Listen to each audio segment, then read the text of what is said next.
Today on the CTV News at 5. The massive cleanup continues in Taber after a tornado tears through the area. And Alberta reinstates funding for gender reassignment surgery.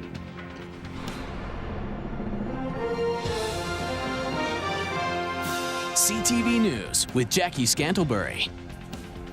Good afternoon. Cleanup efforts continue today in and around Taber after a wicked storm tore through the area Tuesday night, bringing with it a tornado. Our Daryl Remold returned to Taber today to survey the damage.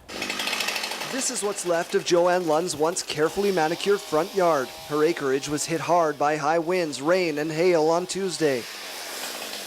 2 days later, cleanup crews are still working at tearing it apart. Then I came out and I looked and I didn't know whether to laugh or cry. These trees are 37 years old, so it's part of the family, kind of. But on the other hand, we're alive and the house is still standing. A few blocks away, Nick Van Geest is taking care of the storm-made mess of Alana Wilson's front yard. Just a disaster. The 75-year-old Ash is now gone. Her front yard given an unwanted major overhaul. Big job, yeah. We probably brought out about 7 loads, like packed right full. Down the street at the Mormon church, yet more branches are being sent through the chipper. This crew was called in from Diamond City. They say last night alone they fielded more than 62 calls from residents looking for help. It's just been unbelievable. The first day, well, yesterday when we got here, everything was just completely destroyed. Men's League at the Taber Golf and Country Club has been canceled for tonight. Instead, they're asking for volunteers to help clean up branches strewn about fairways. The 8th green now features the old fallen tree over mud hole hazard. Right now, it's kind of like in the fall, we have kind of a leaf rule. Right now, it's a branch rule that you're not penalized if you hit it under the trees. Back at the Lund acreage, crews continue to sift through the branches. This is among the biggest mess workers have seen.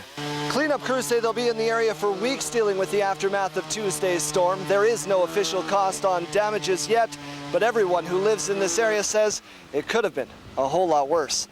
Daryl Remold, CTV News, near Taber. Fortis Alberta tells us that power has been restored to all of those affected homes in the area as of last night.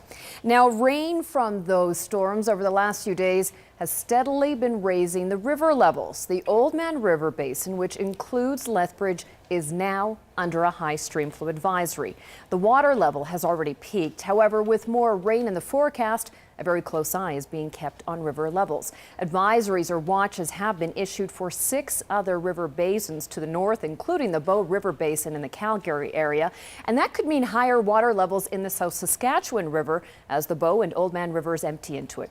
Parts of southeastern BC are also bracing for flooding. A flood watch remains in effect for rivers in the West Kootenay and East Kootenay, as well as the Columbia regions, and that includes the Elk, Slocan, and Kicking Horse rivers.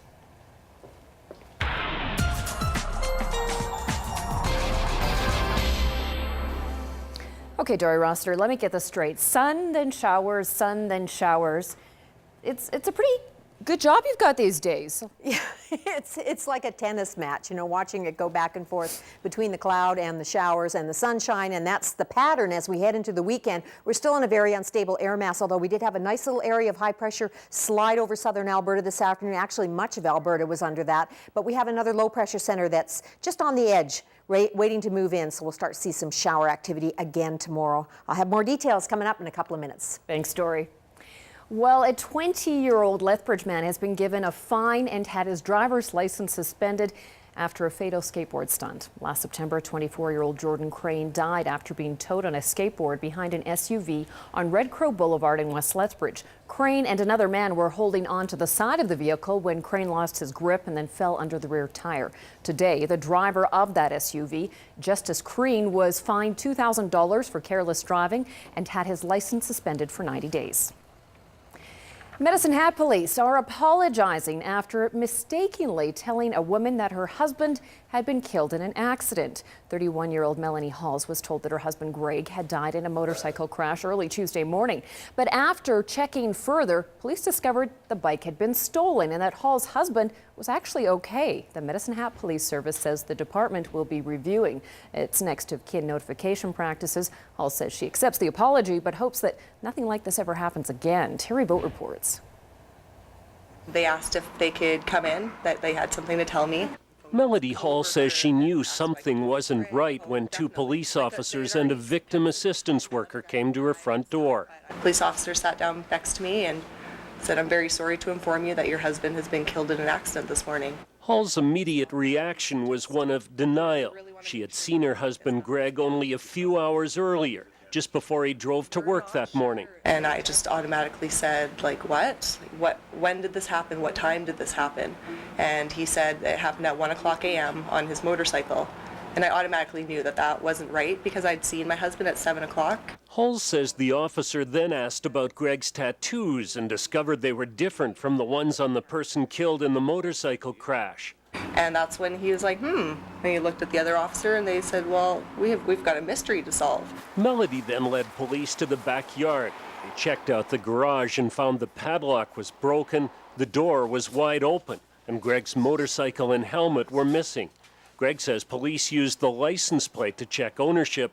Apparently, investigators thought the person killed in the crash looked like the photo in his driver's license file. Everybody kind of wonders why a couple questions weren't asked before, coming here. How come they came to your door and didn't explain if has Greg taken his motorbike out or even if they would have asked me when did you last see your husband? Right. And they could have, probably eliminated a lot of the sit down and the face-to-face confrontation. The police chief has called Melody personally to apologize. The Medicine Hat Police Service has also issued a statement on its website saying they sincerely apologize to the family for any distress they caused. They say the service will be reviewing its procedures for notifying next of kin in these types of situations. I totally accept their apology. It's just, we really want to make sure nothing like this happens again. Terry Vogt, CTV News, Medicine Hat. The Medicine Hat Police Service says it has now positively identified the person who actually was riding the motorcycle, but his name and age will not be released until next of kin have been notified. They've also issued a statement saying the police service sincerely apologizes for the duress that was caused to the family of the motorcycle owner. The service will be reviewing its procedures for notifying the next of kin to ensure that a similar situation does not occur again. There were mistakes made, and for that we are very sorry.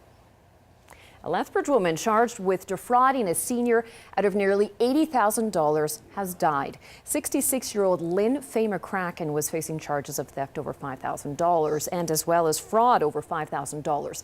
Police allege that she was hired to take care of a 97-year-old woman with dementia and then over a 3-year period of time took money from the victim's bank account. McCracken's trial was scheduled to begin on July the 9th. Her family says she passed away suddenly on May the 25th. A McGrath woman is admitting that she forged checks worth nearly $40,000. Today in court, 38-year-old Darlene Perez pleaded guilty to 1 count each of fraud and forgery over $5,000. Last June, she was arrested on 80 charges, including fraud, theft, and making and forging false documents. The money was taken from the McGrath Band Booster Association. She'll be back in court for sentencing on July the 24th. 2 men from a southern Alberta Hutterite colony have been fined almost $40,000 for wildlife trafficking. William and Nathan Shetter from the Riverside Hutterite Brethren pleaded guilty to illegally trafficking birds of prey and other big game animals. The pair were caught in an undercover investigation for selling numerous animal parts, including bald eagle talons, moose heads, as well as deer antlers. William lost his hunting license for 21 years, Nathan 9. A third man charged in the court case will appear in court later this month. Well, it's designed to prevent corrupt acts, but vast sums of money, manpower, and resources is happening without consultation. One of the dangers of Bill 6 is how it could be enacted by Chief and Council. It could be adopted by a simple resolution of Band Council without consultation. This was up for discussion today at the Southern Alberta Council on Public Affairs. They are to make sure that Treaty 7 people are aware of the changes. the impact of this bill would have long-reaching consequences that people would not clearly understand, and it's just too soon to know. And in discussions with INAC, Indian Affairs, they'll be hosting information sharing sessions, but not until the fall. And whether that'll take place in Alberta or not is unknown. And a Lethbridge man is among the group of recent pre-cadets, graduates from the RCMP Academy in Regina. Brock Nickel will join the Tabor Detachment for a 14-week training program. Nickel is among 6 Aboriginals being posted to RCMP detachments across Alberta. The pre-cadets program offers Aboriginal Canadians between the ages of 19 and 29 the chance to get an inside look at daily police work. And then once they've completed the training, the participants will be mentored and encouraged to begin the process of becoming an RCMP officer. A national campaign celebrating the entrepreneurial spirit has made its way to Lethbridge.